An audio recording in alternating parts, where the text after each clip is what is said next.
A ver, vamos a destapar lo que probablemente sea el engaño comercial más grande en toda la historia del audio automotriz, la famosa mentira de los watts. En esta explicación, vamos a dejar de lado los trucos de marketing y aprenderemos a leer las especificaciones de los equipos exactamente como lo haría un ingeniero de sonido. ¡Arrancamos! Imagínense este escenario súper común. Alguien entra a una tienda especializada en audio para autos y de inmediato los ojos se le van directo a una caja brillante en el mostrador.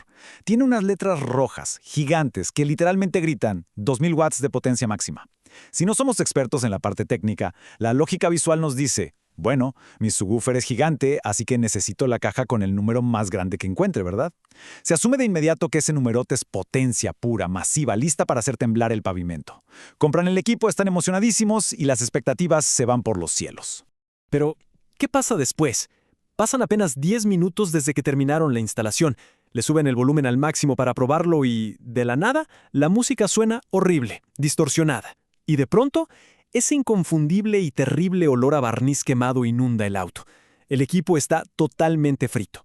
O sea, es súper frustrante. ¿Por qué pasa esto si la caja prometía 2000 watts de pura potencia? Pues resulta que el equipo no venía defectuoso. Simplemente cayeron en una ilusión. Esos números gigantes son un espejismo para vender. Así que hoy vamos a ver exactamente cómo evitar que esa inversión literalmente se haga humo. Y justo esto ilustra a la perfección la diferencia entre la fantasía del mercado y la realidad de la física. Miren, piensen en los watts máximos o watts pico como si fueran un relámpago. Claro, un relámpago tiene una cantidad de energía brutal, pero dura una fracción de segundo, lo cual no sirve de absolutamente nada. La bobina del altavoz aguanta ese impacto un instante antes de desintegrarse, pero para reproducir música real, cero, no nos sirve. Por otro lado, tenemos los watts RMS. Estos son como el motor diésel de un tractor gigante. Trabajan de forma constante, dura y confiable, todo el día sin detenerse. Esa es la verdadera potencia continua que el equipo puede manejar sin derretirse. Ahora, esto nos lleva a un miedo súper común, y la verdad bastante contraintuitivo cuando apenas empezamos a instalar equipos. Es el famoso mito del amplificador demasiado grande. Hay un pánico real a conectar, digamos, un amplificador bestial de 2000 watts RMS con un subwoofer de 1000 watts RMS. El instinto nos dice que esa fuerza extra va a hacer explotar los altavoces en 1000 pedazos en cuanto prendamos el estéreo. Y bueno, suena lógico al principio, ¿no? Más potencia igual a daño instantáneo. Pero en la ciencia eléctrica y acústica esto es un mito total. De hecho, creer en este mito es la causa número uno de los peores desastres en el audio automotriz. Porque la realidad es exactamente la opuesta. El verdadero peligro, el que realmente mata a cualquier sistema de sonido, es la falta de potencia, no el exceso. Imagínense tratar de usar un amplificador chiquito de 500 watts para mover un subwoofer súper exigente de 1000 watts. Es literal como si intentaran que un auto subcompacto remolque un tráiler de carga pesada. ¿Qué va a pasar? Pues que el motor va a echar humo. Tratando de compensar esa falta de fuerza, el usuario le sube toda la ganancia. Forzando el amplificador al límite, el preamplificador se satura por completo y en lugar de enviar una onda de sonido bonita y suave, el sistema entra en crisis y escupe una peligrosa onda cuadrada. Y aquí está el punto clave. Hay que entender qué es esa famosa onda cuadrada destructiva. En el mundo del audio le llamamos clipping o recorte de señal. Básicamente, cuando el amplificador chiquito está ahogado de trabajo, ya no puede reproducir las curvas naturales y fluidas del sonido. Lo que hace es recortar brutalmente las puntas de la onda, dejándolas planas, como un techo. En ese momento, el amplificador deja de mandar música y empieza a disparar pura corriente directa constante hacia las bobinas del subwoofer. Esa corriente directa es lo que literalmente fríe y cocina el equipo por dentro. O sea, no es el exceso de potencia lo que destruye los subwoofers, es la distorsión inducida por el clipping que sale de un amplificador diminuto y sobrecargado. Bueno, ya sabemos cómo se rompen las cosas, así que pasemos a la solución. Y es un concepto increíble en la ingeniería de audio que se llama margen de maniobra o como le dicen en inglés, headroom. Este es el estándar de oro de los profesionales por una muy buena razón. El headroom es básicamente un colchón de seguridad, una reserva extra de potencia en la que confían los instaladores de alto nivel para lograr un sistema que no solo sea totalmente a prueba de balas, sino que además suene espectacularmente limpio. Es la gran diferencia entre un sistema que está sufriendo, ahogándose para dar volumen, y uno que trabaja con control y autoridad absoluta. Y de aquí sale la regla de oro que todos deberían tatuarse antes de instalar un sistema. Siempre, siempre compren un amplificador que entregue entre un 20 y un 30% más de potencia RMS de lo que piden sus subwoofers. Por ejemplo, si queremos mover un par de bajos que en total suman 1500 watts RMS, la jugada maestra y más inteligente es comprar un amplificador de 2000 watts RMS. Al comprar algo sobredimensionado, le estamos permitiendo a la electrónica trabajar relajada, como si estuviera de vacaciones.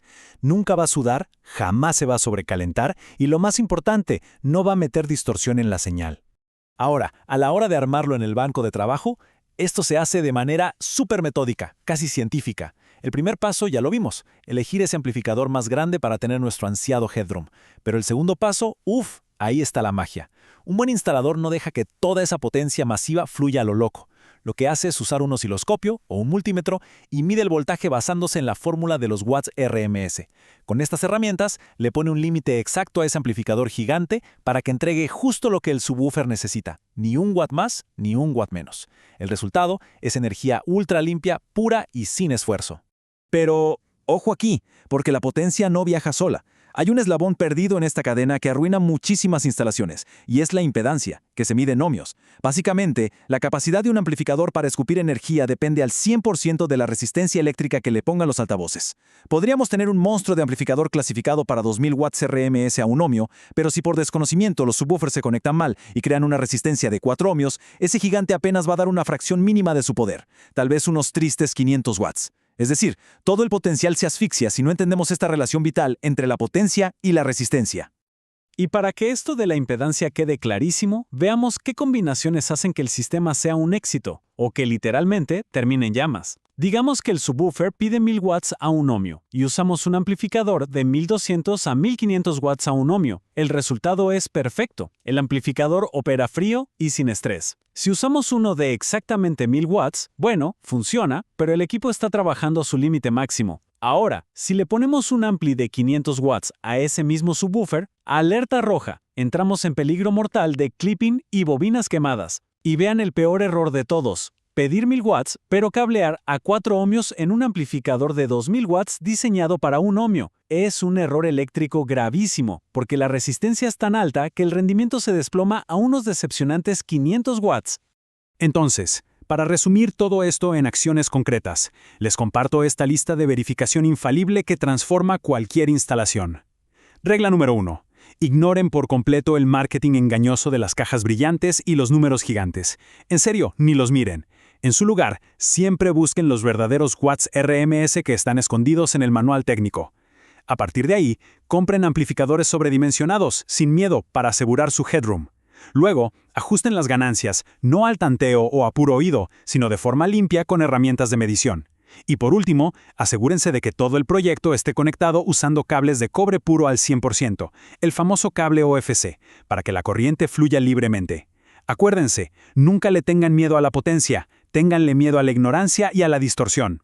Y esto nos lleva a una afirmación tan simple como profunda, que es súper conocida entre los ingenieros de audio. La física no miente, los empaques sí. Creo que esta frase resume a la perfección todo el mensaje central de nuestra plática de hoy. El departamento de marketing puede imprimir los colores más bonitos y los números más escandalosos en una caja de cartón para emocionarnos y hacernos comprar.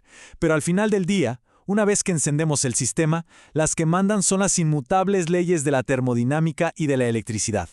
Esas leyes son las que dictan qué equipo va a sobrevivir y cuál va a terminar rostizado. Así que llegamos al final de esta explicación con una pregunta súper importante para reflexionar. La próxima vez que estén buscando equipo en este mercado lleno de electrónica y de publicidad abrumadora, ¿qué va a guiar su compra? ¿Los hechos concretos y la ciencia dura de la ingeniería o una ilusión carísima impresa en una simple caja de cartón? Estar armados con el conocimiento real de cómo se comportan la potencia y la resistencia es el mejor superpoder que podemos tener. Muchísimas gracias por acompañarnos en este recorrido para descubrir la verdadera ciencia detrás del audio automotriz. ¡Hasta la próxima!